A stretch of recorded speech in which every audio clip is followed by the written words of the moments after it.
আমরা প্রায়শই দেখি কিছু কিছু বাড়িতে মহিলারাই হত্যাকর্তা।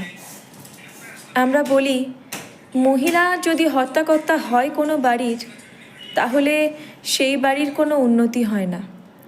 বা আমরা অনেক ক্ষেত্রে কিন্তু এটা অনেক নেগেটিভ মন্তব্য করি যে বাড়ির যে পুরুষ মানুষটি আছেন, যিনি ওনার হাজব্যান্ড, তাকে উনি গুরুত্ব দেন না, মহিলাটি স্বেচ্ছাচারী, মহিলাটি যা ইচ্ছে হয় মহিলাটি করে, মহিলাটি একগুঁয়ে, মহিলাটি কারোর কথা শোনেন না।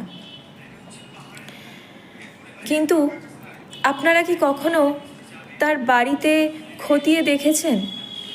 এমনও তো হতে পারে সেই মহিলাটির হাজব্যান্ড হয়তো তেমন কর্মঠ নয়, মহিলাটিকে হয়তো যাবতীয় সংসারের 99% দিকটাই দেখতে হয়।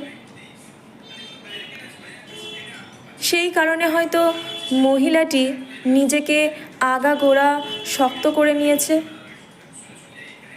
এই সমাজটিকে সে খুব কাছ থেকে দেখেছে, সেই জন্য সে বুঝে গেছে যে আমার হাজব্যান্ড বা আমার বাড়ির পুরুষ মানুষটি কিন্তু যথারীতিভাবে তেমন শক্ত নয়।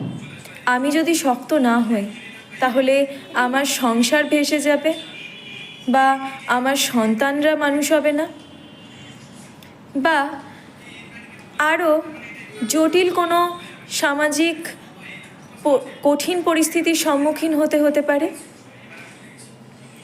আমার দিদাকে আমি দেখেছি। আমার দিদা একধারে চাকরি করতেন, তার সাথে 3 ছেলে মেয়েকে মানুষ করা থেকে শুরু করে 3 ছেলে মেয়ের বিয়ে দেওয়া, এমনকি আমার মামা যখন বাইরে থাকতো, বাইরে পড়াশোনা করতো মিশনে, তখনও কিন্তু আমি কোনো দিনও আমার দাদুকে দেখিনি মামার কাছে গিয়ে মামার খোঁজ খবর নিতে আর মামার যাবতীয় যা যা সমস্যা হচ্ছে, যাবতীয় যা যা লাগবে তার যোগান দিতে।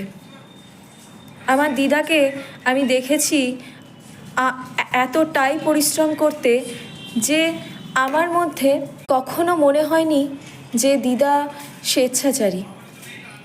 আসলে আমার দাদু একটু নরম সরম প্রকৃতির, সেই কারণে আমার দিদা বুঝেই গেছিলেন যে আমি যদি শক্ত না হই তাহলে কিন্তু আমার সংসারটি আমি চালাতে পারবো না, বা আমার যারা সন্তান সন্ততি আছে তাদের আমি মানুষ করতে পারবো না।